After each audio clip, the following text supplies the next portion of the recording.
The grand assembly chamber stretched out like a small world unto itself. Its ceiling rose so high that artificial clouds drifted near the top, and the walls curved in a perfect circle that seemed to have no beginning and no end. 47 species gathered here today, just as they had gathered every 100 years for the past 3 centuries. This was the Centennial Summit, where the Galactic Concordat renewed its vows of peace and cooperation. Ambassador Chiron of Thraxia stood near the entrance, his 4 eyes wide with wonder. This was his first summit, his first time seeing so many different forms of life in one place. There were the towering Vexari with their crystalline skin that sang when they moved, the small, quick Pithrani who never seemed to stop moving, the ancient Draconians, whose scales had turned silver with age.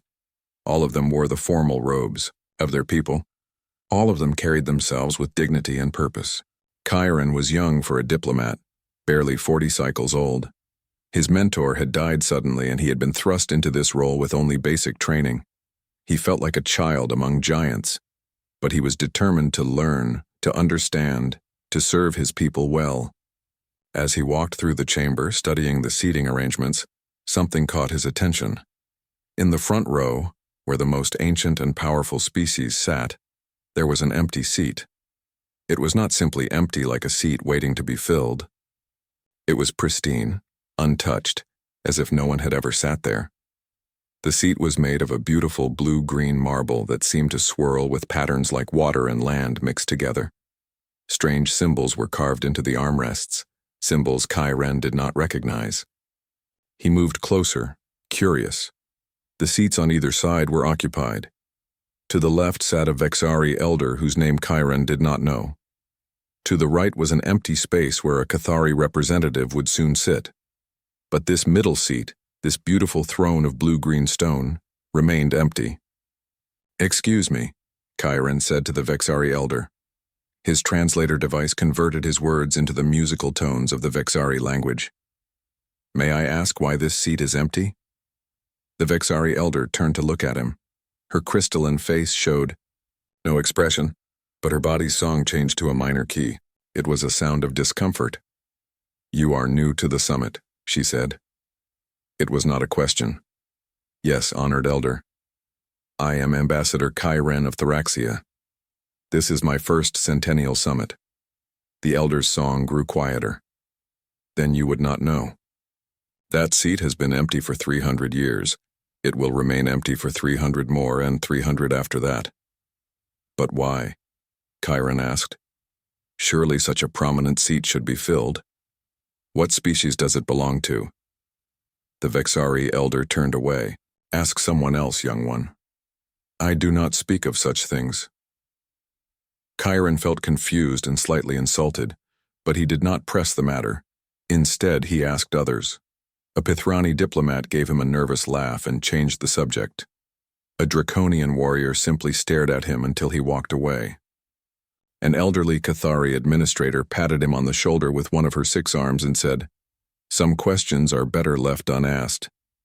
But Chiron was young and curious, and the mystery of the empty seat consumed him.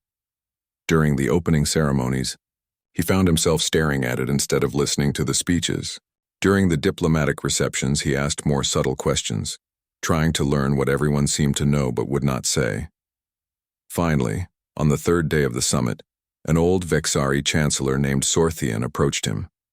Sorthian was ancient even by Vexari standards.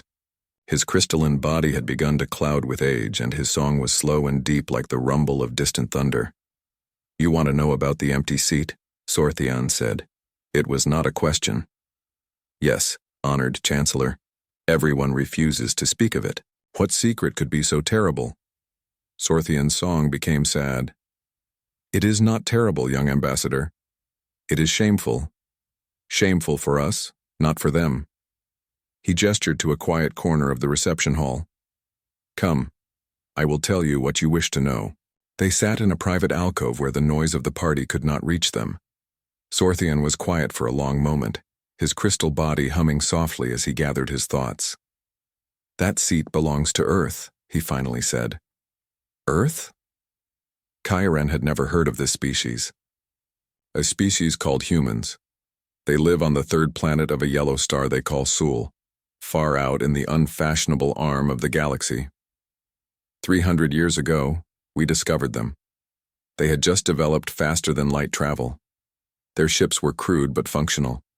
Their technology was generations behind ours, but they had reached the stars, and so we contacted them. That is standard procedure, Chiron said. We always welcome new species to the Concordat. Yes, Sorthian agreed. We sent our finest. Diplomats, our most decorated admirals, our most learned scholars. We brought gifts and offers of friendship. We showed them the wonders of our civilization. We offered them membership in the Concordat. We offered them protection, trade, knowledge, a place among the great species of the galaxy. That sounds generous. What went wrong?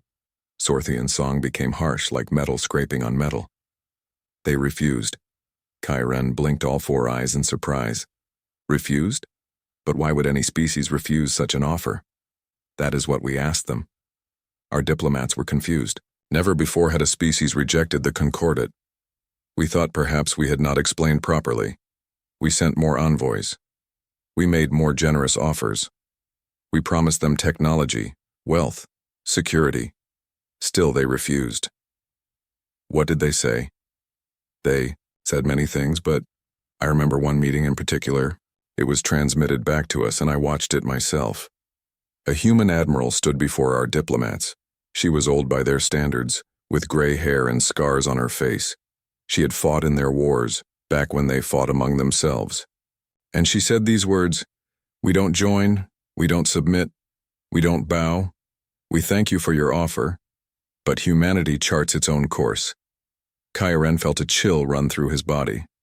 That is, very prideful. Yes, we thought so too. The council was offended. How dare this young species, barely out of their own star system, reject the wisdom and protection of the Concordat? Some argued we should leave them alone, let them learn their lesson when the dangers of the galaxy found them. But others argued that no species could be allowed to stand apart. It set a bad example. It suggested that the Concordat could be refused. What did the council decide? Sorthian's song became almost silent. They decided to enforce compliance. Not through war, they said. Just a simple blockade. Cut off Earth's access to the wider galaxy. Prevent their ships from traveling beyond their own system. Make them isolated and alone. Eventually they would see reason. Eventually they would beg to join. And did they? No. Sorthian's song swelled with something Chiron had never heard before in the normally peaceful Vexari. It sounded like fear. They did not beg. They did not negotiate. They fought. But you said their technology was generations behind yours. How could they fight? That is what we thought. We stationed a fleet at the edge of their system. 30 ships, more than enough to maintain a blockade against their primitive vessels. The humans sent one ship to meet us. Just one. It was a small diplomatic cruiser, unarmed. Our admiral thought they were coming to negotiate. He was wrong. Sorthian paused, and Chiron leaned forward, captivated despite himself. The human ship approached the flagship of our fleet. When it was close enough, it sent a single message. You are blocking our way. Move or be moved. Our admiral laughed. He thought it was bravado, the bluster of a weak species trying to appear strong. He refused to move. The human ship turned around and left. That was wise of them. We thought so. But 3 hours later, the human ship returned. Only this time it was not alone. It came with 50 ships. Old cargo vessels, colony ships, mining craft. Nothing military, nothing dangerous. Our admiral still did not take them seriously. And then the humans did something we did not expect. They accelerated to ramming speed. Chiron felt his breathing quicken. They rammed your ships? Yes. The cargo vessels were filled with explosives. The colony ships had evacuated all civilians first, then turned themselves into kinetic weapons. They moved at speeds that should have torn their ships apart. Some did tear apart before they reached us, but enough survived. They destroyed 3 of our ships and damaged 7 more. Then they retreated. That is insane, Chiron whispered. That is what we said. Our admiral sent a message to Earth demanding an explanation, threatening retaliation. The humans sent back a video. It showed humans throughout their history. Soldiers throwing themselves on grenades to save their friends. Pilots crashing their burning planes into enemy ships. Crews staying aboard sinking vessels to give others time to escape. The message with the video said, "We have a word for what we just did. We call it Tuesday." Chiron did not understand. Tuesday? It is one of their days of the week. They were saying that such sacrifice was ordinary to them. Normal. Expected. Sorthian's song became mournful. The council authorized military action. They sent more ships better armed. Over the next 2 years, there were dozens of skirmishes, small battles at the edge of the Sol system, and in every battle the humans fought with a fury we had never seen. Surely your superior technology won. Technology means nothing when your enemy does not fear death. We won battles, yes. We destroyed their ships, yes. But they made us pay for every victory. They turned asteroids into weapons. They hid bombs inside disabled ships waiting for us to board them. They sent false surrender signals, then detonated nuclear weapons when our ships came close. They mined the space around their colonies with so many explosives that our ships could not approach safely. Sorthian paused to let his words sink in, and then came the Battle of Luna's shadow. What happened? Luna is Earth's moon. Humans had built a military base inside it. Our fleet decided to capture it, to use it as leverage against Earth. We sent ground troops, the best soldiers from a dozen species. The battle was fierce. The humans fought for every corridor, every room. They refused to surrender even when we cornered them. And when they realized they would lose, they activated the base's self-destruct system. Chiron felt cold. They destroyed their own base? They destroyed the entire facility. 40,000 of our soldiers died in the explosion. 3 of our transport ships were caught in the blast. And the humans sent a message afterward. It said, "You cannot take what we will not give. You cannot hold what we are willing to destroy. Leave now or learn this lesson again and again until you understand." What did the council do? Sorthian's song was barely audible now. They counted the cost. In 2 years of conflict, we had lost 23% of our military fleet. We had not captured a single human world. We had not forced a single human to surrender, and the intelligence report said the humans were just beginning to mobilize their full war machine. They had converted their civilian economy to military production. They were building ships faster than we could destroy them, and every human seemed willing to die rather than submit. So the council gave up? The council made peace. We withdrew our ships. We lifted the blockade. We offered a treaty of non-aggression, which the humans accepted. And we left that seat empty in the Grand Assembly as a reminder. A reminder of what? Sorthian looked at Chiron with his clouded crystalline eyes. A reminder that some species cannot be conquered. They can only be destroyed, and the cost of destroying them is too high. Earth's seat remains empty because humans will never join the Concordat. They will never submit to any authority but their own. They will never bow, never kneel, never accept our protection or our rule. Chiron stared at the old chancellor. But that is not how civilization works. Every species must cooperate, must compromise, must sometimes accept the authority of others for the greater good. Yes, Sorthian agreed. Every species in this galaxy has done so. Every species has submitted to someone at some point in their history. We Vexari were conquered by the Draconians 2,000 years ago. We accepted their rule for 3 centuries, before earning our freedom through loyal service. The Cathari joined the Concordat to avoid extinction by the Vexari. The Pithrani submitted to the council to gain protection from raiders.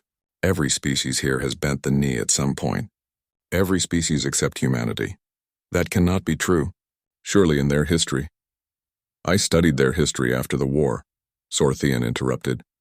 They have a saying they put on monuments all across their worlds. It says, "Death before dishonor, extinction before chains." And they mean it. In their history, there are hundreds of examples of humans choosing death over submission. Soldiers who fought to the last bullet, then the last blade, then their bare hands. Civilians who burned their cities rather than surrender them. Rebels who kept fighting even when defeat was certain. It is woven into their culture, into their very nature. Chiron looked at the empty seat with new eyes. It was not just furniture. It was a warning. A memorial. A promise. "Does anyone ever sit there?" he asked quietly. "No, we keep it clean and maintained. Every summit, we send an invitation to Earth. Every summit, they decline. They do not want to join us. They do not need us. And after what we did to them, they do not trust us. What if we need them? Sorthian's song became sharp with surprise. What? What if the Concordat needed Earth's help? Would they come? The old chancellor thought for a long moment. I do not know, perhaps not. Humans are strange. They seem to love freedom more than life itself, but they also have a strange sense of honor. They help those who are weak, even if it costs them, but they never forgive those who try to control them. Chiron nodded slowly. He looked at the empty seat and felt he was beginning to understand. The seat was not empty because humans were too proud to sit in it. The seat was empty because humans did not want to sit in it. They did not want to be part of a council, a hierarchy, a system where someone else made the rules. Thank you for telling me this, honored Chancellor. You are welcome, young ambassador, but let me give you one more piece of advice. Sorthian's song became serious. Do not speak too loudly about Earth or humans. Many species here are still ashamed of what happened. Many still fear them. And some still resent them for refusing to join us. The empty seat is a wound that has never fully healed. Chiron promised to be discreet, but as the summit continued over the following days, he could not stop thinking about Earth and the species called humans. He began researching them in the Concordat archives. Most of the files were classified, but some were available to ambassadors. He read reports from the war, casualty figures, tactical analyses. He watched videos of human ships ramming Concordat vessels. He read transcripts of intercepted human communications. And one phrase kept appearing in those communications, over and over. Human soldiers said it to each other before battle. Human pilots said it before flying into danger. Human commanders said it when ordering what seemed like suicide missions. The phrase was simple: someone has to. Chiron did not understand it at first. Someone has to what? But as he read more, he began to see. Someone has to stand and fight. Someone has to sacrifice. Someone has to refuse to submit. Someone has to show that freedom is worth dying for. It was not bravado. It was not stupidity. It was a deep belief that some things mattered more than survival. And humans believed freedom was one of those things. The summit ended, and the delegates returned to their homeworlds. Chiron went back to Theraxia with a mind full of questions and a new understanding of the galaxy. The Concordat was not perfect. It was not even always right. It had tried to force a species into submission, and that species had taught them a hard lesson. Earth's seat remained empty, and somewhere out in the unfashionable arm of the galaxy, on the third planet of a yellow star, humans lived their lives free and unchained, answering to no one but themselves.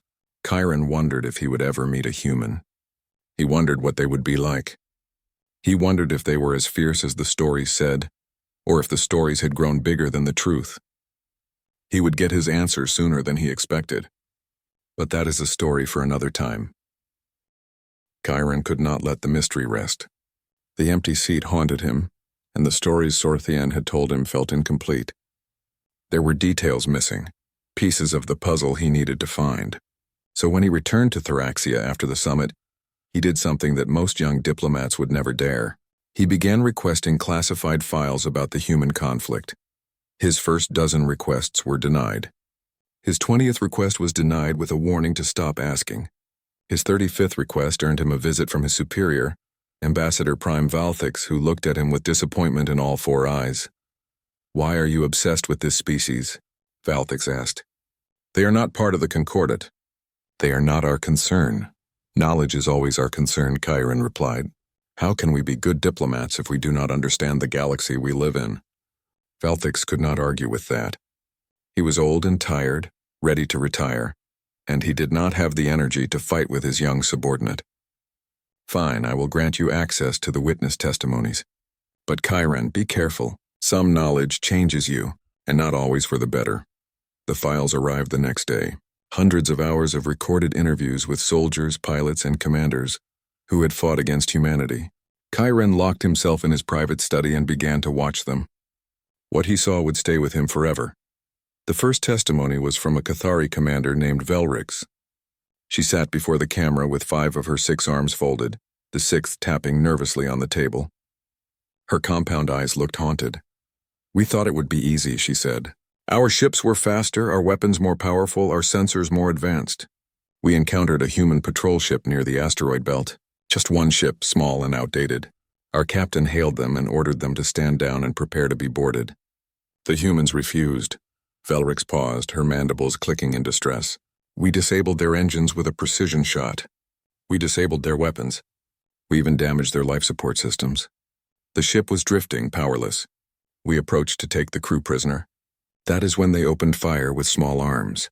Small arms? The interviewer asked. Handheld weapons. Personal firearms. They were shooting at our ship with guns that could barely scratch our hull. It was pointless, stupid. We told them to stop, that they were only wasting ammunition. They sent back a message. Come and take us. So we boarded their ship. Velrix's voice became quieter. There were only 20 humans on that ship. 20 against our boarding party of 80. We had powered armor and energy weapons. They had rifles and desperation. The battle lasted 3 hours.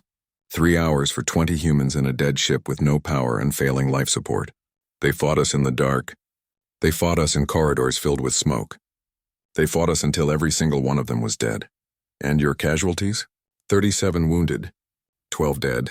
We lost more soldiers taking that one ship than we lost in the entire siege of the Cathari homeworld a century ago.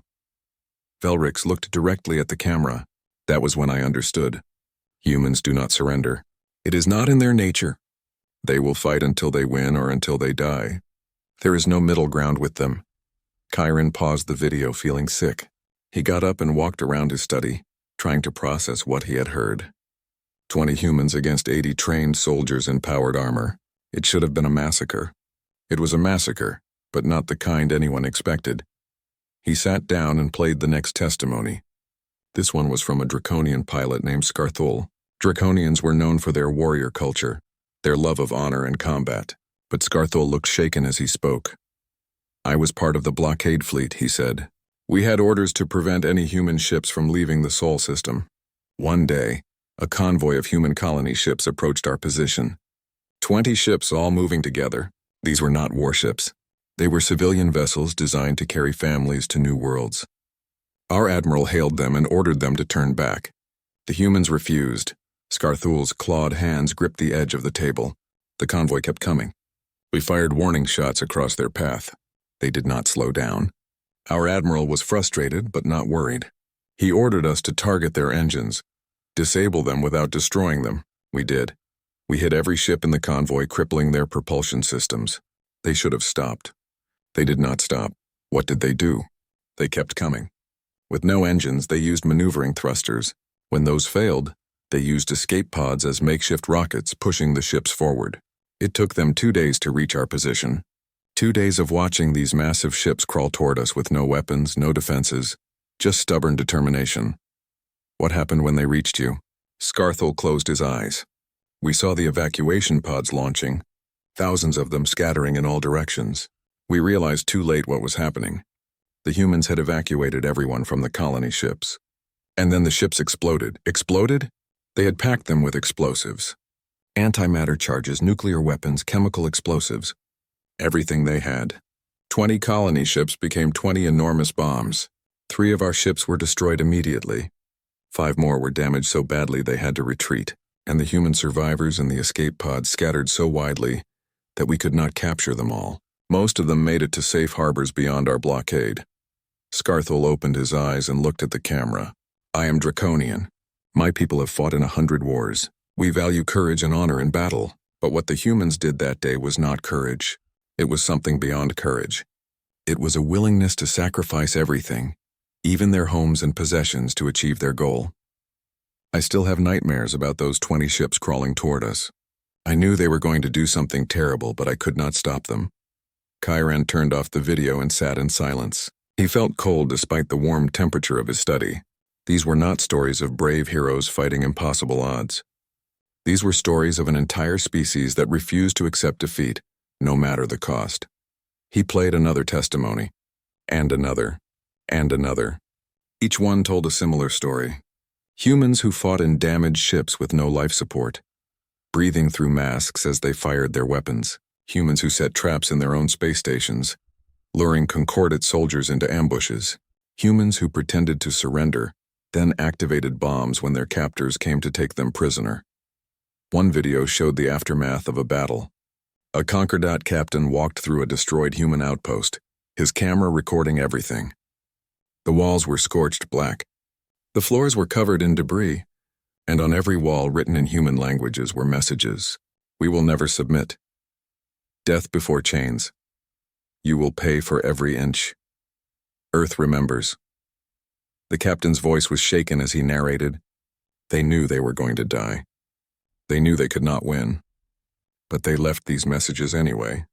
They wanted us to know that killing them did not mean defeating them.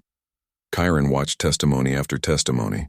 Days turned into weeks as he absorbed the horror and the awe of what humanity had done, and slowly a picture began to form in his mind. This was not just about one species refusing to join the Concordat. This was about a fundamental difference in worldview. Every species in the Concordat understood that survival was the highest goal.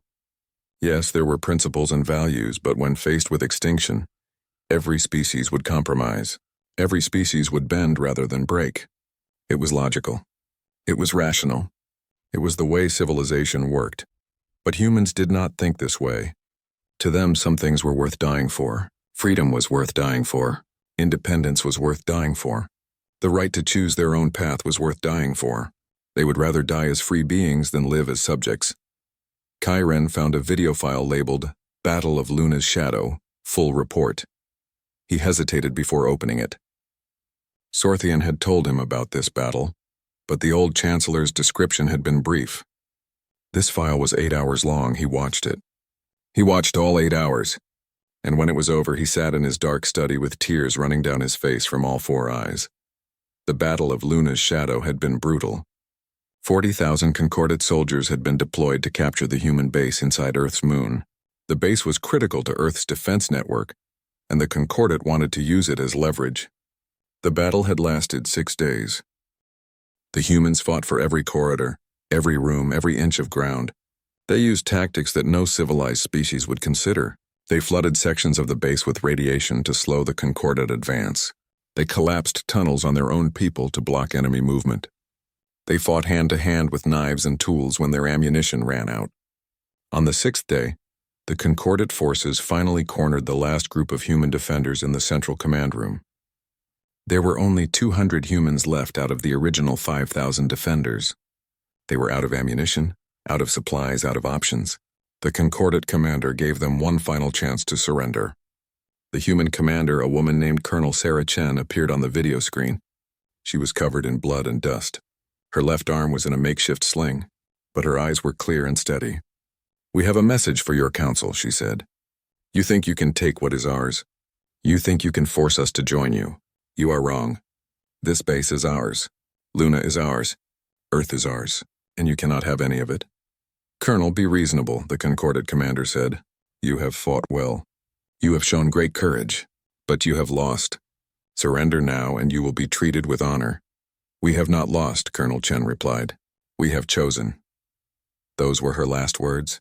10 seconds later, the base's fusion reactor detonated. The explosion vaporized the entire facility and killed everyone inside, human and Concordat alike. 3 transport ships in orbit were caught in the blast.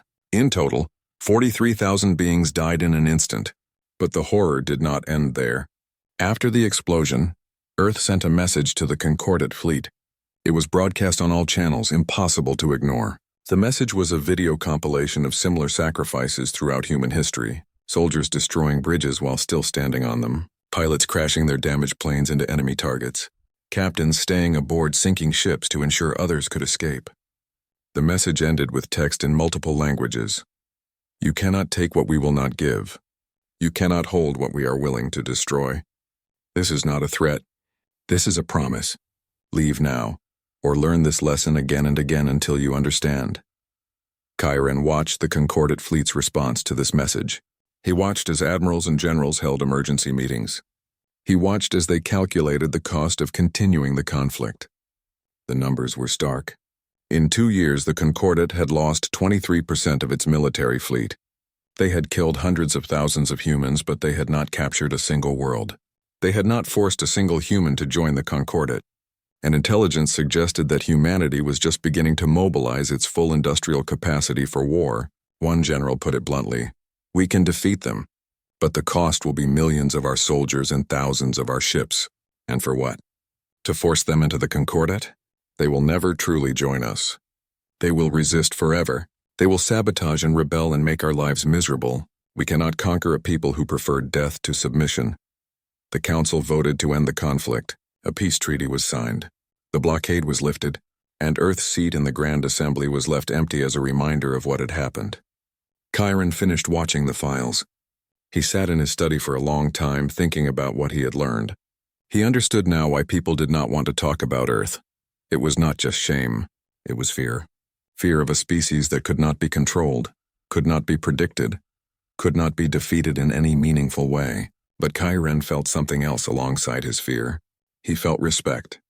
He felt awe. And he felt a strange sense of hope.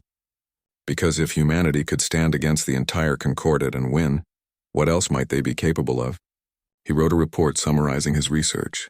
He sent it to the diplomatic archive, where it would be available to any ambassador who wanted to understand humanity. He ended the report with a simple observation. Every species in the galaxy has submitted to someone at some point in their history. Every species has bent the knee, accepted foreign rule, compromised their freedom for survival. Every species except humanity. They have never known submission because they would rather die than submit. This makes them dangerous. This makes them unpredictable. But this also makes them unique. And perhaps in a galaxy where everyone has learned to bow, we need someone who remembers how to stand. Chiron sent the report and closed his files. He thought he was done with humanity. He thought he would never need to think about them again. He was wrong, because 3 months later a distress signal arrived from the Outer Rim. The signal used old emergency codes, codes that had not been used in 500 years. The message was simple and terrifying. The swarm has returned. The Void Swarm was a legend, a horror story that elder species told to frighten young ones. An extragalactic hive mind that consumed entire worlds, leaving nothing behind but empty rocks and silence. They had appeared 500 years ago and ravaged a dozen systems before mysteriously disappearing back into the void between galaxies. Now they had returned, and this time they were not leaving. Chiron stood in the emergency council session and listened to the reports. 12 species had already been wiped out. Their homeworlds were lifeless husks. The swarm did not negotiate. It did not take prisoners. It simply consumed everything and moved on. The council was in chaos. Some species proposed immediate surrender. Others wanted to flee to the far side of the galaxy. No one had any idea how to fight something that could not be reasoned with and could not be stopped. That was when Chiron stood up. His legs felt weak, but his voice was strong. We must ask Earth for help. The chamber fell silent. Everyone turned to stare at him. And then the shouting began. Ask those savages for help. They humiliated us. They would probably join the swarm just to spite us. But Chiron stood his ground. He looked at the council and spoke the truth that everyone was avoiding. We need someone who knows how to fight without hope of victory. We need someone who refuses to surrender even when defeat is certain. We need someone who has never known submission. We need humanity. The vote was close. Many species refused to support asking Earth for help, but enough were desperate enough to try. A delegation was assembled, and Chiron, because he had suggested it, was chosen to lead it. They traveled to the Sol system. They requested permission to dock at Titan Station, humanity's military headquarters, and they waited to see if humanity would even talk to them, let alone help them. The species that had tried to blockade Earth, tried to force them into submission, was now coming to beg for their aid. Chiron did not know what would happen, but he knew one thing. Everything was about to change. Titan Station hung in orbit around Saturn's largest moon like a fortress made of steel and defiance. It was massive, larger than any station the Concordat had ever built. Chiron watched it grow bigger through the viewport of their diplomatic ship and felt his heart beating faster with anxiety. The station bristled with weapons, and dozens of human warships patrolled around it in perfect formation. They have been tracking us since we entered the system, said Commander Zixral, a draconian warrior who served as the delegation's military advisor. Very thorough, very professional. They have not fired on us, noted Ambassador Prell of the Vexari. Her crystalline body hummed with nervous tension. That is encouraging. Chiron hoped she was right. The delegation consisted of representatives from 7 species, all carefully chosen. No one from the species that had been most aggressive during the blockade. No one who had spoken harshly about humanity in the past. Just diplomats who were known for being reasonable and fair. Still, Chiron expected a cold reception at best. At worst, the humans might simply refuse to see them. They had every right to be angry. The docking procedures were smooth and efficient. Human technicians guided their ship into a berth without any problems. When the delegation emerged from their ship, they found a small welcoming party waiting. 20 human Marines in formal dress uniforms stood at attention. At the front was a tall woman with gray hair and sharp eyes. She wore an admiral's insignia on her uniform. "I am Admiral Elizabeth Chen," she said. Her voice was calm but not warm. "Welcome to Titan Station. Please follow me." Chiron felt something cold settle in his stomach. Chen. He knew that name. Colonel Sarah Chen had been the commander who destroyed the Luna base. This must be a relative, perhaps her mother or aunt. The humans had sent someone with every reason to hate the Concordat. They were led through the station's corridors. Everything was clean and functional. Human crew members stopped and saluted as Admiral Chen passed, but they also stared at the alien visitors with expressions that ranged from curiosity to hostility. Chiron could not blame them. Finally, they arrived at a large conference room. The table was set up with 7 chairs on one side for the delegation and 1 chair on the other side for Admiral Chen. The symbolism was clear: 7 species against 1 human. But somehow Chiron suspected the human was not intimidated. They all sat down. Admiral Chen folded her hands on the table and looked at each of them in turn. Her gaze was like a laser, cutting through pretense and politeness. When she finally spoke, her words were blunt. "You want our help?" It was not a question, but Chiron answered anyway. "Yes, Admiral. The Void Swarm has returned. In 3 months, 12 species have been completely wiped out. Their homeworlds are dead. We do not know how to stop them. And you think we do?" "No," Chiron said honestly. "But we know that you do not give up. We know that you fight even when victory seems impossible. We need that right now. The Concordat is paralyzed by fear. Half of our species want to surrender. The other half want to run. No one knows how to stand and fight." Admiral Chen's expression did not change. 300 years ago, you blockaded our system. You tried to force us to join your Concordat. You attacked our ships and our stations. 40,000 of your soldiers died at Luna because we refused to surrender. Now you come here asking for help? The words hung in the air like a blade.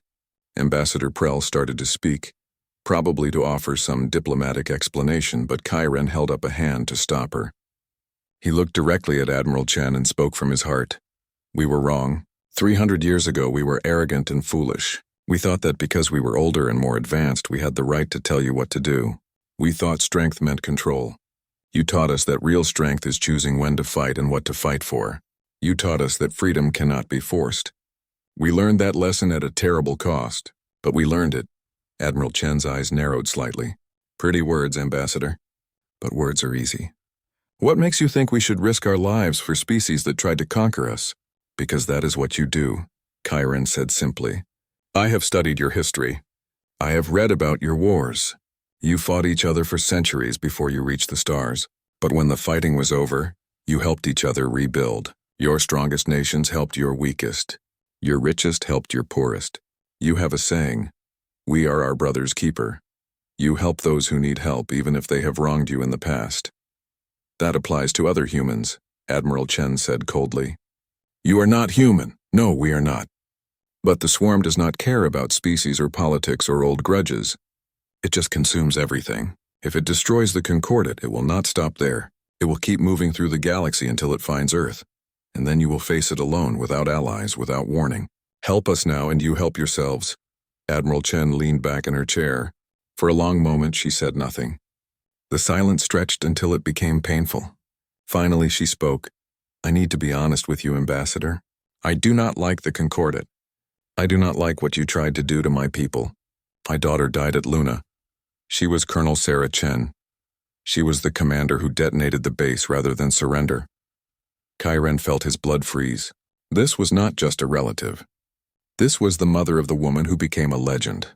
The woman whose sacrifice had helped end the war. "I am sorry for your loss," Chiron said quietly. "Your daughter was very brave." "My daughter was 28 years old," Admiral Chen said, and for the first time emotion cracked through her controlled exterior. "She should have lived to be 100. She should have had children and grandchildren, but she died because your people tried to take what was not yours. So no, Ambassador, I do not want to help you. I want to let you face the consequences of living in a dangerous galaxy without being strong enough to protect yourselves." The delegation sat in shocked silence. This meeting was over. They had failed. But then Admiral Chen continued. "However, I am not the only one who makes decisions for humanity. This must go to the Assembly. They will debate and vote. I will give them my recommendation, but the choice is theirs. What will you recommend?" Ambassador Prell asked. "I do not know yet," Admiral Chen admitted. "Part of me wants to say no and let you suffer as we suffered. But another part of me knows that my daughter did not sacrifice herself so humanity could become the same kind of petty tyrants who tried to control us. She died so we could remain free, and free people get to choose their own path even if that path is difficult." She stood up and the delegation quickly followed suit. "You will stay here as our guests while the Assembly debates. It should take about 72 hours. During that time, you are free to move around the station, speak with our people, see how we live. Maybe it will help you understand us better." With that, Admiral Chen left the room. The delegation stood in stunned silence. "That could have gone better," Commander Zixrel muttered. Over the next 3 days, the delegation did as Admiral Chen suggested. They walked through Titan Station and observed humanity. What they saw surprised them. The station was not just a military base. It was a city in space. There were families here, children playing in parks under artificial sky. There were markets and restaurants and entertainment centers. There were schools and hospitals and places of worship. The humans had not just built a fortress. They had built a home. Chiron watched human children play a game that involved chasing each other and laughing. He saw human couples walking hand in hand. He saw old humans teaching young ones how to repair equipment. He saw a species that valued life and joy and community. But he also saw the other side. He watched Marines training in combat simulations. He saw engineers designing new weapons. He saw pilots practicing attack runs. He saw a species that was ready to fight at any moment, that never forgot the lessons of their history. One evening, Chiron found himself in an observation deck, looking out at Saturn's rings. A young human joined him. She wore an engineer's uniform and looked to be about 25 years old. "Beautiful, is not it?" she said. "I never get tired of this view." "Yes," Chiron agreed. "Your station is impressive. You have built something remarkable here." "Thanks. I helped design the water recycling system." She looked proud. Then she glanced at him curiously. "You are part of the delegation, right?" "The ones asking for help with the swarm?" "Yes. I am Ambassador Chiron of Thraxia. I am Engineer Lisa Tanaka." She held out her hand and Chiron carefully shook it, mimicking the human gesture. "Can I ask you something?" "Of course. Why should we help you?" "Your people tried to conquer us." It was the same question Admiral Chen had asked, but from a civilian perspective. Chiron thought carefully before answering. "Because the swarm is different from anything you have faced. It does not want territory or resources or political power, just wants to consume everything living. If it destroys us, it will come for you eventually. This is not about politics. This is about survival for all life in the galaxy." Lisa thought about this. "My grandmother fought in the blockade war. She was a pilot. She told me stories about ramming cargo ships into your fleet. She said it was the scariest thing she ever did, but also the thing she was most proud of. She helped protect Earth's freedom. Your grandmother was very brave." "She also taught me something else," Lisa said. "She taught me that freedom is not just about saying no to tyrants. It is also about choosing who you help and why. We fought for the right to make our own choices. That includes the choice to help others, even if those others were once our enemies." "Do you think humanity will help us?" Lisa smiled. "I think so. We are human. We cannot stand by and watch genocide even if the victims once wronged us. It is not in our nature. We are stubborn like that." The 72 hours passed slowly. The delegation waited anxiously for the Assembly's decision. They knew that humanity's answer would determine the fate of the Concordat, and possibly the entire galaxy. Finally, they were summoned back to the conference room. Admiral Chen was there, but so were 3 other humans. They introduced themselves as representatives of the Human Assembly. There was an old man named Secretary Park who represented the civilian government, a younger woman named General Torres who represented the military, and a middle-aged man named Dr. Okafor who represented the scientific community. Secretary Park spoke first. "Ambassador Chiron, the Human Assembly has completed its debate regarding your request for assistance against the Void Swarm. I will not lie to you. The debate was intense. Many people argued that we should refuse, that the Concordat deserves whatever happens to them. Chiron's heart sank. This was it, rejection, but Secretary Park continued. However, many others argued that we cannot let our past grievances blind us to present dangers. The swarm is a threat to all life. If we do nothing and it destroys you, it will eventually come for us. Moreover, many argued that humanity's strength comes from our principles, not just our weapons. One of those principles is that we protect those who cannot protect themselves. He paused, and Chiron barely dared to breathe. After 72 hours of debate, the assembly voted. The vote was close, but the result is clear. Humanity will help you fight the Void Swarm. Relief flooded through Chiron so strongly that he almost collapsed. Around him, the other delegates showed similar reactions. They had hoped, but they had not truly believed it would happen. However, Admiral Chen interrupted, her voice sharp. There are conditions. Of course, Chiron said quickly. Whatever you need. First, we will not fight under Concordat command. The human defense fleet will operate as an independent ally, not as a subordinate force. You can coordinate with us, but you cannot order us. Understood. Second, we will use our own tactics and strategies. We know that some of our methods are considered brutal or uncivilized by Concordat standards. Too bad. We fight the way we fight, and you will not interfere. Agreed. Third, after this is over, assuming we survive, Earth's relationship with the Concordat does not change. We are helping you now, but we are not joining you. Our seat in your Grand Assembly will remain empty. We will remain independent and free. Of course, Chiron said. We would not dare to ask for anything else. Admiral Chen studied him for a long moment. Then she nodded. Very well. The Terran Defense Fleet will mobilize immediately. We will need intelligence on the swarm, everything you have. Ship movements, attack patterns, any data at all. We will provide everything, Ambassador Prell promised. General Torres leaned forward. One more thing. When we fight to win. That means we will do things that might shock you. We will take risks that seem insane. We will sacrifice when necessary. Do not try to stop us.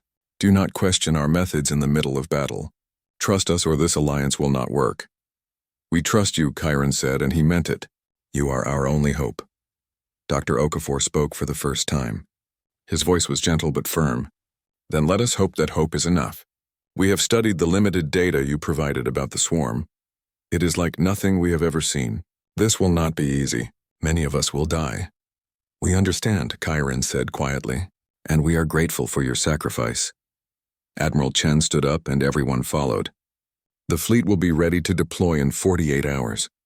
I suggest you return to the Concordat and prepare your people. When we arrive at the front lines, things are going to get very loud and very violent. Make sure your civilians are safe. The delegation left Titan Station with hope in their hearts for the first time in months. They had done the impossible. They had convinced humanity to help. Now they just had to hope that it would be enough. As their ship pulled away from the station, Chiron looked back at the massive structure. Somewhere inside, thousands of humans were preparing for war. They were checking weapons, running simulations, saying goodbye to loved ones. They were getting ready to fight for a Concordat that had once tried to destroy them. Chiron remembered something engineer Lisa Tanaka had said. We cannot stand by and watch genocide, even if the victims once wronged us. It is not in our nature. Maybe, Chiron thought, that was what made humanity special, not their stubbornness or their willingness to fight, but their choice to help others even when those others did not deserve it. Their refusal to let old hatreds determine their actions. He hoped it would be enough. Because the swarm was coming, and the galaxy was about to learn what happened when humanity went to war not for conquest or revenge, but for something much more dangerous. Their principles. The Terran Defense Fleet arrived at the front line 6 days after leaving Titan Station. Chiron watched from the bridge of the Concordat command ship as 200 human vessels dropped out of faster-than-light travel in perfect formation. It was impressive and terrifying in equal measure. Admiral Chen had not come with the fleet. Instead, command had gone to Admiral Marcus Webb, a veteran of the Blockade War. He was younger than Chen, maybe 50 years old by human standards, with dark skin and calculating eyes. When he appeared on the communication screen for the first time, he wasted no words on pleasantries. Concordat Command, this is Admiral Webb of the Terran Defense Fleet. We are ready to coordinate operations. Send us your current tactical situation. The concorded admiral of XRE named Sorthex transmitted all available data. Webb studied it for less than a minute before responding. Your defensive line is too thin. You are trying to protect too many systems at once. The swarm will punch through wherever it focuses its force. We need to consolidate and choose which systems to defend. We cannot abandon those systems, Sorthex protested. There are billions of civilians on those worlds. Then evacuate them, Webb said bluntly. Move them to more defensible systems. Fight where you can win, not where you will lose. That will take time. The swarm could attack any of those systems before we finish evacuating. Then we buy you time. Webb smiled, and it was not a friendly expression. That is what humans do best. Over the next 2 weeks, the Terran Defense Fleet operated in ways that shocked the Concordate forces. Human ships would suddenly appear in systems the swarm was about to attack. They would engage the enemy just long enough to delay them, then retreat before being overwhelmed. They took losses, but never catastrophic ones. They seemed to know exactly how far they could push before breaking. Chiron watched one of these engagements from the safety of the command ship. A swarm fleet had entered the Kepler 442 system, where a Pithrani colony was still evacuating. 15 human ships appeared to intercept them. The swarm fleet numbered over 200 vessels. They are going to be destroyed, Sorthex said, his crystalline voice tight with concern. But the humans did not fight the way the Concordate expected. They did not form a defensive line. They did not try to hold position. Instead, they scattered into small groups and attacked from multiple directions at once. They hit the swarm fleet like stinging insects, darting in to fire their weapons and darting away before the enemy could respond effectively. The swarm tried to adapt. It concentrated its forces to chase down individual human ships. But whenever it did, the humans used their superior speed to escape, leading the swarm away from the colony. For 3 hours, the humans played this deadly game, sacrificing 2 ships to buy time for the civilians below. By the time the swarm broke through the human harassment and reached the colony, the last transport ship was leaving orbit. The planet was empty. The swarm had found nothing to consume. Admiral Webb appeared on the communication channel, his face covered in sweat. His ship had taken damage in the fighting. Kepler 442 is clear. Moving to the next system. Admiral, you lost 2 ships, Sorthex said. I am sorry. We knew the risks. The crews volunteered. We got everyone off that planet. That is what matters.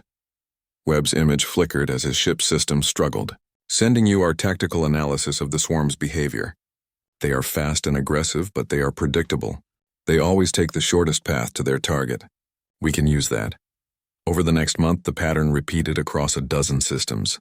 The humans would delay the swarm just long enough for evacuations to complete. They lost ships, but they saved millions of lives. And more importantly, they began to figure out how the swarm thought.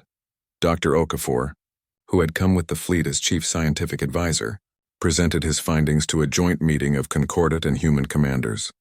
The swarm is a hive mind, he explained, but it is not infinitely flexible. It operates on something like instinct. When it sees prey, it attacks. When it encounters resistance, it commits more force. It does not retreat. It does not negotiate. It just keeps coming until it wins or until it is destroyed. We already knew this, said a Concordate general. How does this help us? Because we can use its predictability against it, Okafor said. He pulled up a tactical display. The swarm is like water flowing downhill. It always takes the path of least resistance, so we make certain paths look easier than others. We bait them into traps. Admiral Webb nodded. We also need to hit them psychologically. They are a hive mind, Sorthex objected. They do not have psychology. Everything with intelligence has psychology, Webb countered. The swarm makes decisions based on analysis of cost versus benefit.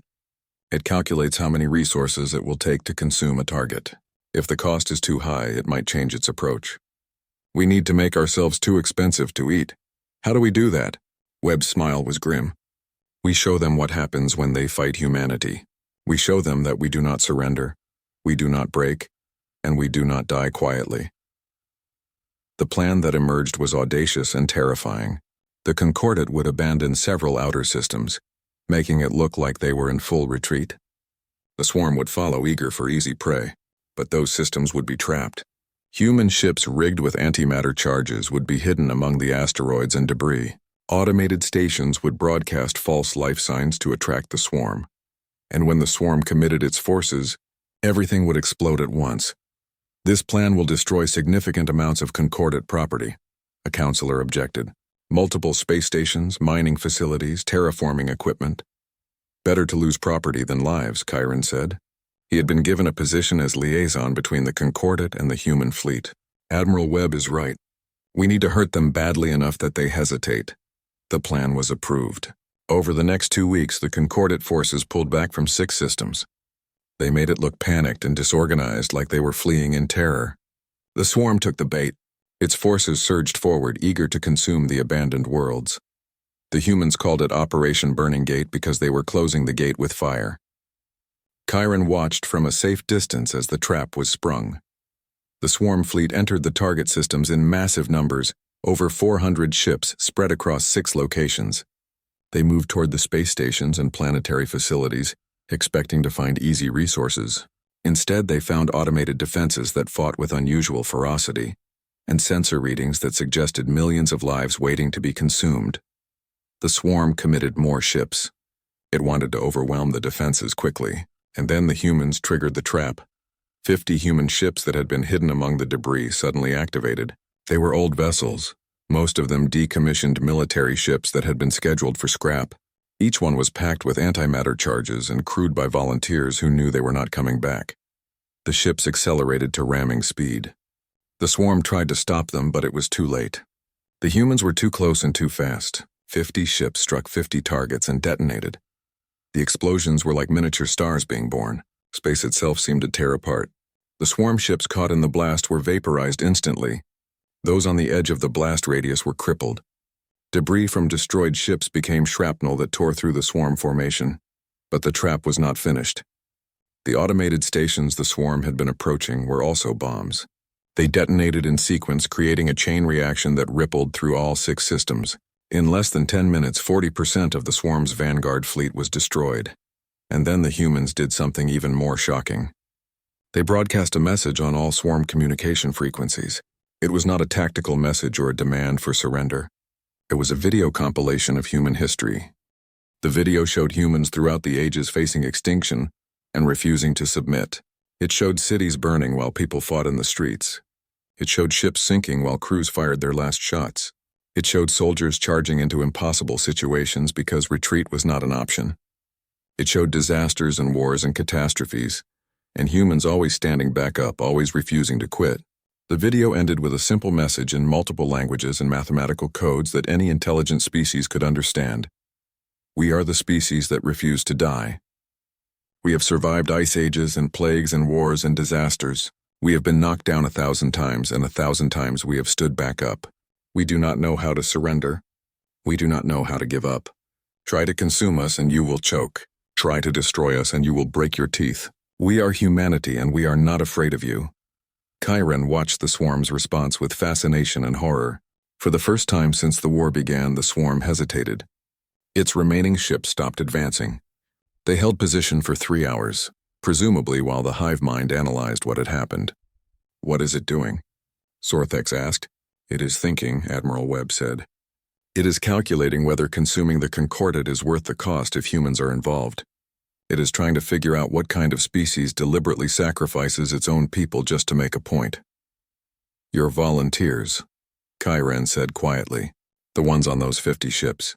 They knew they would die." "Yes, we asked for volunteers and we had 10 times more people apply than we had ships available. We had to turn people away." Webb's voice was steady, but Chiron could hear the weight of command in it. Every single volunteer understood the mission. Every single one of them chose to die so others could live. That is what makes us human, Ambassador. We die for what we believe in. The swarm's response came suddenly. Its forces retreated from all contested systems.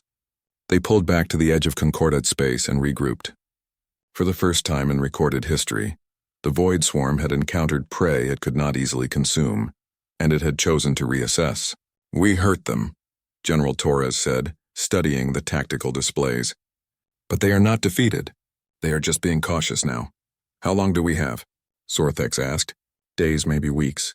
The swarm is analyzing our tactics. It will adapt. When it comes back, it will be harder to fight." But the temporary victory gave the Concordat something precious: hope. For the first time since the swarm returned, people believed they might survive.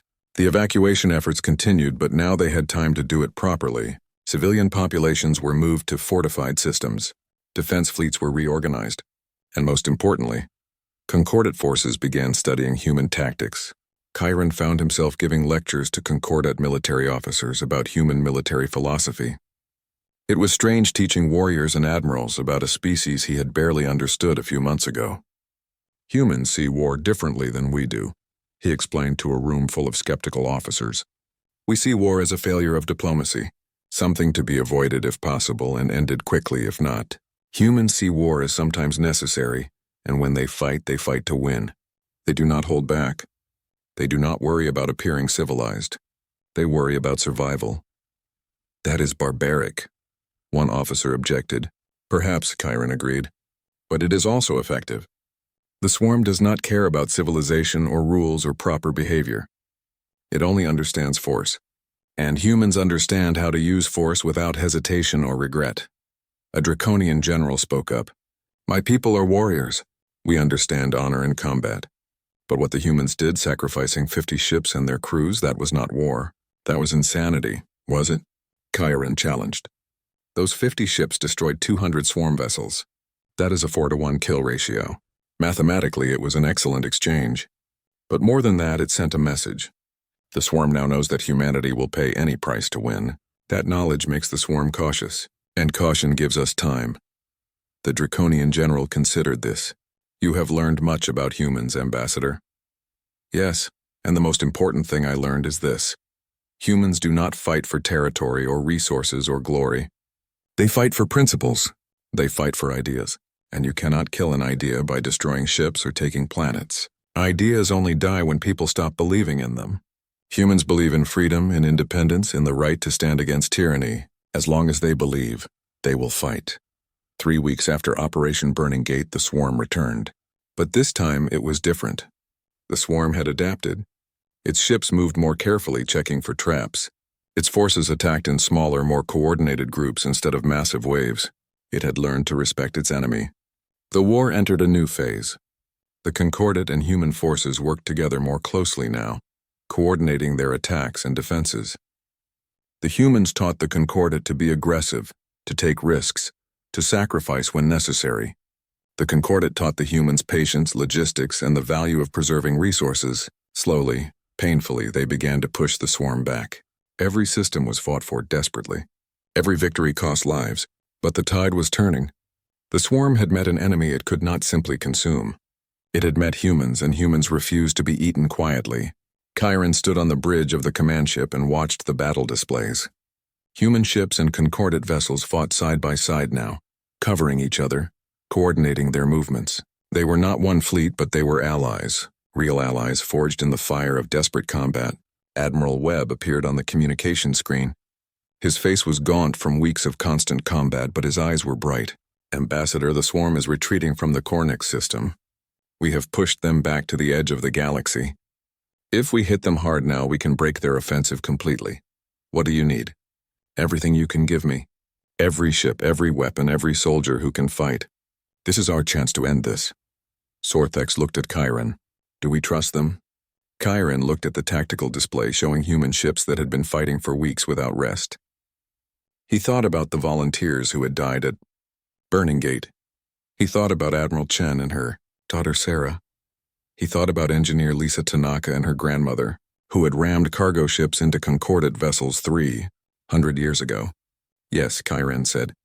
We trust them. Give Admiral Webb everything he asks for. The final battle was about to begin. The final battle took place at the edge of the galaxy, in a region of space called the Outer Dark. It was an area where stars were scarce, and the void between galaxies began. The swarm had retreated here, regrouping its forces for one last push. If the Concordat and humanity could break them here, the swarm would be forced to withdraw back into the extragalactic void. If they failed, the swarm would recover and continue its consumption of the galaxy.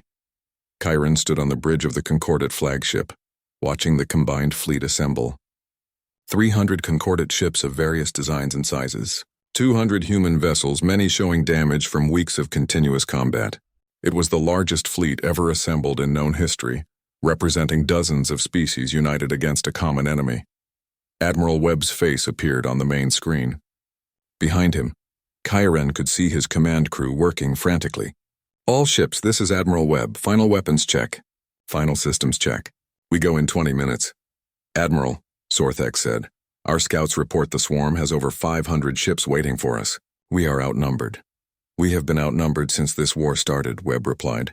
Has not stopped us yet. Besides, we have something the swarm does not have. What is that? Webb smiled. We have a reason to fight. The swarm fights because it is hungry. We fight because we choose to. That makes all the difference. The fleet moved forward in formation, concordate ships in the center, human ships on the flanks. They had practiced this maneuver dozens of times over the past weeks, coordinating their movements, learning each other's patterns. They were not one military, but they had learned to fight as one force. As they approached the swarm position, Kyren saw something on the sensors that made his blood run cold. The swarm had not just 500 ships. There were over 800, with more emerging from the intergalactic void. They were waiting for us, Sorthek said, his crystalline voice cracking with fear. It is a trap. We need to retreat. No, Admiral Webb's voice was firm.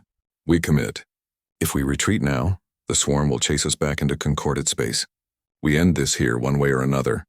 Admiral, we cannot win against those numbers. We can, Webb insisted, but we need to do it the human way. Are you willing to trust me, Admiral Sorthex? The Vexari Admiral looked at Kyren. Kyren thought about everything he had learned about humanity over the past months. Their stubbornness, their refusal to surrender, their willingness to sacrifice. He thought about the empty seat in the Grand Assembly and what it represented. Trust him, Kyren said quietly. They have never let us down. Sorthex took a deep breath, his body humming with tension. Very well, Admiral Webb, what do you need us to do? I need you to make them angry. Attack their center formation. Make them think you are the main threat. Draw as many ships toward you as possible. That will leave us exposed.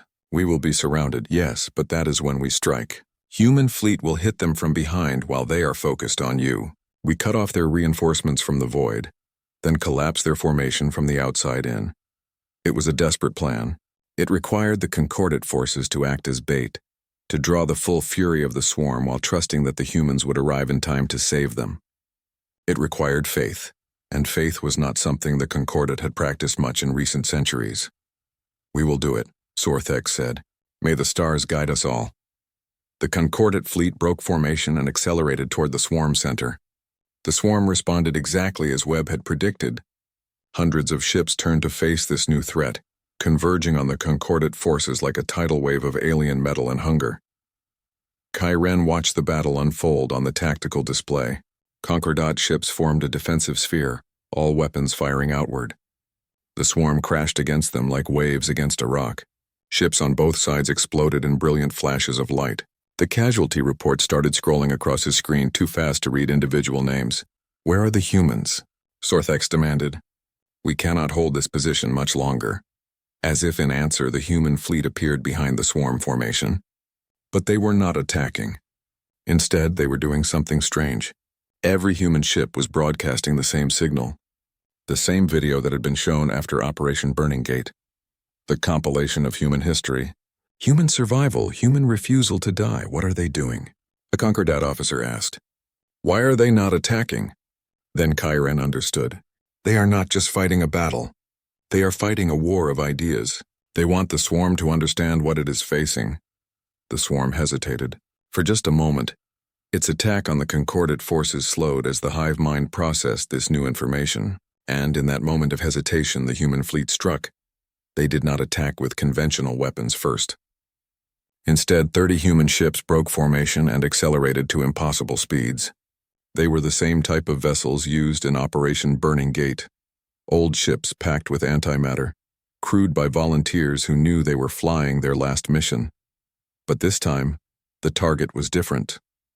The human ships headed straight for the rift between galaxies, the void from which the swarm kept bringing reinforcements.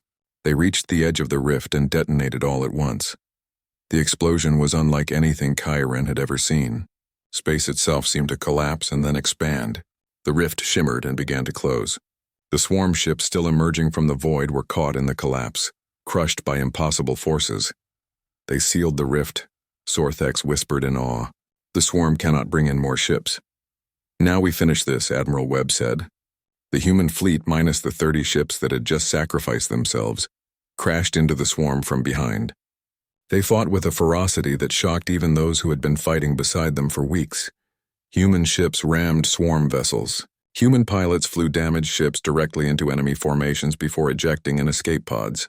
Human commanders ordered tactics that no sane military would consider. And somehow they worked because the swarm could not predict such insane bravery. The Concordat forces, encouraged by the human assault, pressed their own attack.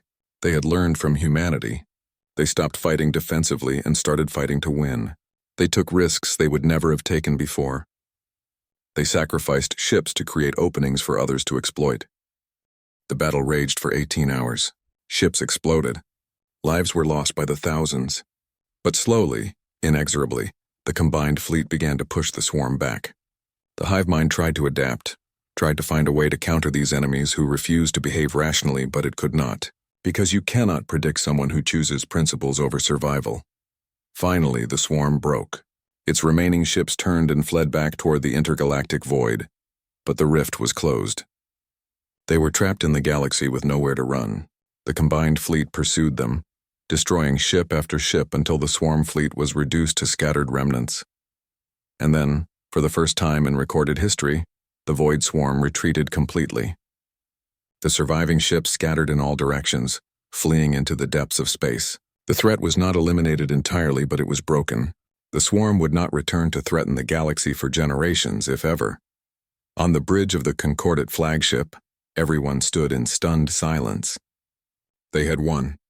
Against impossible odds, they had actually won. Casualty reports, Sorthex said quietly. The numbers were devastating. The Concordat had lost 140 ships. Over 200,000 beings had died, but the human losses were even more staggering. They had lost 90 ships, including the 30 volunteers who closed the rift. Over 100,000 humans had given their lives in the battle. Kyran felt tears running down his face from all four eyes. So many dead, so much sacrifice, but they had saved the galaxy. Admiral Webb appeared on the screen one last time. His ship was heavily damaged, smoke visible behind him. His face was covered in blood from a head wound. But he was smiling. Concordat fleet, this is Admiral Webb. The swarm is broken. The galaxy is safe. Well done, everyone. Well done. The communication cut off as Webb's ship lost power. Kyran watched rescue vessels moving to assist the damaged human ships. So many of them were barely functional, held together by emergency repairs and stubborn determination. 3 weeks later, the surviving ships returned to Concordat space. They were greeted as heroes. Every system they passed through celebrated their victory. Species that had been on the edge of extinction were now safe, and they knew who to thank. The Concordat Council called for a grand ceremony to honor their saviors. They prepared Earth's seat in the Grand Assembly, polishing it until it gleamed. They drafted speeches about eternal friendship and mutual cooperation. They designed medals and awards. They prepared everything for the moment when humanity would finally take its place among the great species of the galaxy. Kyran was chosen to be the official liaison who would formally invite humanity to join the Concordat. It was considered a great honor, and he accepted with mixed feelings. He had come to understand humans well enough to suspect they would not accept. Admiral Chen arrived for the ceremony. Not Admiral Webb, who was still recovering from his injuries. Chen came as Earth's official representative, along with a delegation of a dozen other humans. They were given rooms in the finest hotels, treated with the utmost respect, and honored in every way possible. The day of the ceremony arrived. The Grand Assembly chamber was packed with representatives from all 47 Concordat species. Additional observers filled every available space. This was history being made, and everyone wanted to witness it. Earth's seat sat in the front row, pristine and empty as it had been for 300 years. Sorthex gave a speech about courage and sacrifice. Other ambassadors spoke about the debt the galaxy owed to humanity. The speeches went on for hours, building toward the moment when Admiral Chen would be asked to take Earth's seat and formally join the Concordat. Finally, the moment came. Sorthex turned to Admiral Chen. Admiral, on behalf of the Galactic Concordat and all species here represented, we invite you to take Earth's rightful place among us. We offer you full membership with all rights and privileges. We offer our friendship, our alliance, our eternal gratitude. Please take your seat. The chamber fell silent. Every eye was on Admiral Chen as she walked forward. She moved slowly, her footsteps echoing in the vast chamber. She reached Earth's seat and stood before it, looking down at the blue-green marble carved with ancient human symbols. And then she walked past it. A confused murmur ran through the assembly. Chen walked to the center of the chamber and turned to face everyone. When she spoke, her voice was amplified throughout the hall. "We did not fight for a seat," she said simply. "We fought because extinction offends us. Whether it is our extinction or yours, we cannot stand by and watch intelligent life be destroyed. That is who we are. That is what we do." She paused, looking around the chamber at all the different species gathered there. 300 years ago, you asked us to join your concordat. You asked us to submit to your rules, your laws, your authority. We refused then, and we refuse now.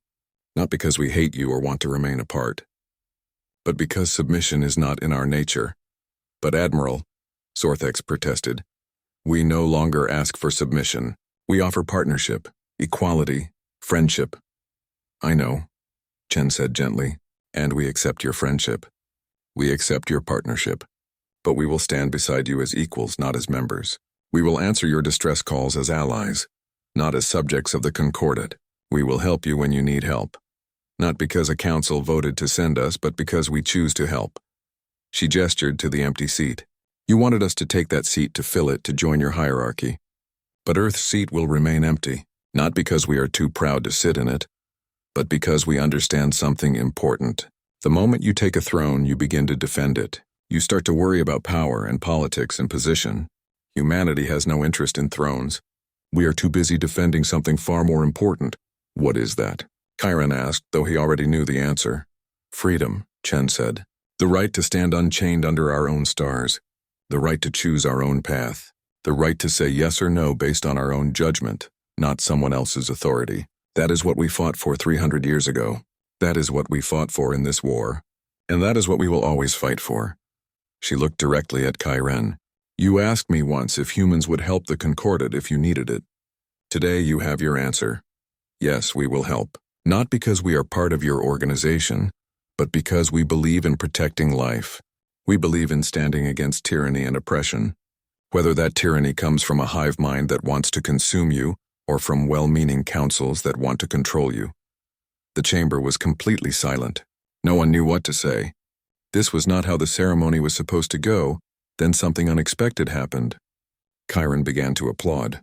He stood up from his seat and clapped his hands together in the human gesture of appreciation. The sound echoed through the silent chamber. Slowly, others joined him. Sorthex was next, his crystalline body singing a song of respect. Then the draconian delegation stood, roaring their approval in their traditional way. One by one, all 47 species rose to their feet and honored Admiral Chen and humanity. They were not applauding because humanity joined the Concordat. They were applauding because humanity had taught them something they had forgotten, that freedom is not given, it is chosen. That real strength is not about control, but about choice. That the greatest gift you can give someone is not protection or security, but respect for their right to be free. The applause continued for 10 minutes. When it finally died down, Sorthex approached Admiral Chen. "We understand," he said. "Earth's seat will remain empty. But humanity will always have a voice in this assembly. You may not be members, but you will be heard. We grant you permanent observer status. You may attend our meetings, speak your mind, offer your counsel, but you will have no obligations. You are free to come and go as you please, to help or not help as you choose." Chen considered this. "We accept. But know this, if you call for help, we will come. Not every time, not for every reason, but when the cause is just and the need is real, humanity will stand with you. That is our promise." "That is all we can ask," Sorthex said. "Thank you, Admiral Chen. Thank you to all of humanity." The ceremony ended not with humanity joining the Concordat, but with a new kind of alliance. An alliance between free peoples who chose to stand together without being bound together. It was unprecedented in galactic history, but then so was humanity. After the ceremony, Chiron found Admiral Chen standing alone, looking at Earth's seat. He approached her carefully. May I join you? He asked. Of course, Ambassador. They stood together in silence for a moment. Finally, Chiron spoke. I studied your history. I watched the recordings of the Blockade War. I learned about your daughter Sarah and what she did at Luna. Chen's expression tightened. She was a good soldier. A good daughter. I miss her every day. She saved the galaxy, Chiron said. If the Blockade War had continued, humanity might have been too weak to help us against the swarm. If she had not made her sacrifice, if humanity had not taught the Concordat to respect your freedom, we might not have had the courage to ask for your help. In a strange way, her death 300 years ago saved all of us. Chen was quiet for a long time. When she spoke, her voice was thick with emotion. That would have made her happy. Sarah believed that freedom was worth dying for. She believed that standing up to tyrants, even at the cost of her own life, was the right thing to do. If her death meant that others could remain free, she would consider it a worthy sacrifice. Will you tell me about her? Chiron asked. Not the soldier or the hero, the person. Chen smiled sadly. She loved music. Old Earth jazz from the 20th century. She played the saxophone badly but with great enthusiasm. She wanted to travel to other galaxies, to see what was beyond our own. She loved the stars and everything about space. She used to say that humans were meant to live out here among the stars, free and wild and untamed. She was right, Chiron said. Humanity does belong among the stars, not sitting in councils or taking orders from others, but standing free and helping those who need help.